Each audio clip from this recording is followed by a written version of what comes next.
Denver, Colorado, it's always talked about as this this amazing spot where you've got a vibrant city, right? But then you're also like right at the foot of the Rocky Mountains. Right. Yeah. I mean, you're way up there breathing that like thin air at over 5,000 feet. It's got to be a dynamic kind of place. Oh, it absolutely is. Yeah. And that's what we're diving into today. We got some really interesting local insights and top-rated reviews Oh. to give us a picture of Denver that goes way beyond the typical tourist stuff. Okay.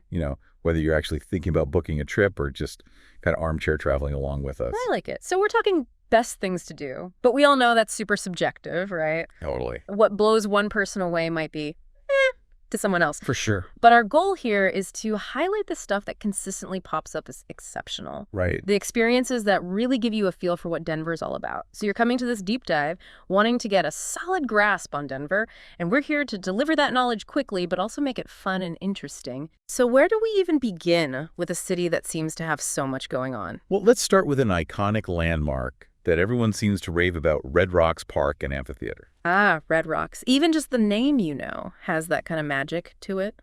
Yeah. Those pictures you see of the huge red rock formations creating this natural amphitheater, it's just unlike anything I've ever seen. And then you hear about the acoustics there. They say they're phenomenal. Oh, they are. The way those sandstone monoliths are formed naturally amplifies the sound. Oh. It creates this almost perfect sonic experience. It's been this legendary music venue since the 60s, hosting some of the biggest names in music. Yeah. I mean, imagine seeing the Grateful Dead there or Diana Ross. Their voices just echoing off those rocks. That sends chills down my spine. I gotta admit, something that really surprised me when we were going through the research was that the very first show at Red Rocks was way back in 1910. 1910. I had no idea it went back that far. Yeah, a local band leader called Signor Ferrulo brought his musicians there. And it just shows you how much the place has evolved from this local curiosity to like this globally recognized stage. Amazing. And I'm guessing if anyone's thinking about seeing a show there, Oh, yeah. booking tickets in advance is non-negotiable. Absolutely. It's a hot ticket. You got to plan ahead. Got it. Noted. All right, shifting gears completely. For those of us who geek out on planes and space and all that, Denver seems to have a real treat with the wings over the Rockies Air and Space Museum. It is a fantastic place, Ew. especially if you're into aviation or space exploration. The collection is seriously impressive. They've got over 50 aircraft. Over 50. Everything from early military planes to actual spacecraft Wow. that have been beyond Earth's atmosphere. No way. That's a serious hangar full of history right there. And it's not just about the big planes, right? I was reading that they even have artifacts connected to the Wright brothers' very first flight. Yeah, you can actually see pieces of that groundbreaking moment in history. And then just a short walk away, you can check out gadgets from the Apollo missions. The stuff that actually went to the moon. That's incredible. It's mind-blowing. What's also really cool is that they do live drone demonstrations, and they have talks by actual pilots and veterans. Oh, wow. So it's not just static displays. Right. They really bring the history to life. That's awesome. Any insider tips for visiting? Yeah, definitely try to get there early. Okay. Beat the crowds. You'll have more space to take it all in and maybe even chat with some of the volunteers. They're super knowledgeable. Good advice. All right, let's move on to something that I think appeals to pretty much everyone. Denver's food and beer scene. Okay. I've heard great things about it. Oh, yeah. Denver has really built a name for itself when it comes to diverse, high-quality food. And, of course, their craft beer is legendary. Yeah, everyone talks about the Denver beer scene. And it's not all hype, right? They've actually got the Michelin stars to prove it. They do. The fact that they now have 4 Michelin-starred restaurants says a lot about the level of culinary talent in the city. Wow, 4 Michelin stars. That's serious gourmet territory. But it's not all fancy dining, is it? We saw some amazing international options highlighted in the research. Yeah, definitely. There's a place called the Ginger Pig that looks incredible. Mr. Oso Glow Noodle House. Okay, those all sound fantastic. Oh, and don't forget the comfort food scene and the food trucks. Oh, yeah. There's something for everyone. So many choices. Where are some of the best areas to just wander and explore the food scene? Union Station is always buzzing, Larimer Square, Yeah. the 16th Street Mall. Lots of great options in those spots. All right, duly noted. And then, of course, we have to talk about the beer. Denver and craft beer are like 2 peas in a pod. Yeah, it's a huge part of their identity breweries, like Monolith Brewing, Cohesion Brewing. I've heard good things. They're not just about the beer, though. They often have fantastic food as well. Oh, nice. And if you really want to dive deep into the beer scene, you got to check out the Denver Microbrew Tour. Okay, that sounds like fun. All right, now for something that sounds completely out there, Meow Wolf's Convergence Station. I've heard it described as this totally unique, immersive art experience. It's really hard to put into words. It's like this massive collaborative project involving over 100 artists. Wow. They've created over 70 individual installations. Okay, this is where my brain starts to melt a little bit. Imagine walking through these interactive exhibits with neon lights everywhere, mind-bending designs. It's all very dreamlike and surreal. So it's like walking into someone's imagination. Yeah, kind of. It's very trippy. I love the idea of walking through alien worlds and futuristic landscapes. What really struck me, though, was that our source mentioned that there are these little hidden references to Denver's history woven into the exhibits. Yeah, it's cool how they tie the fantastical to the real world. It's like grounding the craziness a little bit. Right, and they really want you to engage with the art. Yeah. Explore every nook and cranny, become a part of it. Cool. So I'm guessing booking tickets in advance is a must for this one. Oh, yeah. Yeah. Big time. It's super popular, and you'll want plenty of time to really absorb it all. All right, back to reality, or maybe a blend of past and present. Let's talk about Union Station. From what I've gathered, it's not just a transportation hub. It's become a destination in itself. It has this great blend of history and modern energy. It was built back in 1881, then beautifully rebuilt after a fire in 1914. Wow. They kept all the stunning architecture. So old world charm, but with a modern twist. Exactly. And it's right in the heart of Lodoo, lower downtown. Yeah. Our source described it as a place where you'll find craft, beer-loving hipsters and tech bros all mingling. Sounds like a real mix of Denver life. It is. And right there in the station and the surrounding area, you've got tons of restaurants, breweries, cafes. It's a one-stop shop. Pretty much. If you want to avoid the worst of the crowds, try going on a weekday evening. Okay, good tip. All right, now for a classic attraction that's a hit with locals and visitors alike. The Denver Zoo, I understand it consistently ranks as one of the best in the U.S. Yeah, it's a top-notch zoo. Over 2 million visitors every year. Wow. They're known for giving the animals really large and natural enclosures, Okay, so the lions and tigers have plenty of space to roam around. that's always a good sign. And they're not just about showing off animals, are they? They're involved in conservation efforts for endangered species. Yes, that's a big part of their mission. I read about their work with mountain gorillas and rare birds. They're part of a wider conservation alliance, too, really committed to protecting wildlife. That's fantastic.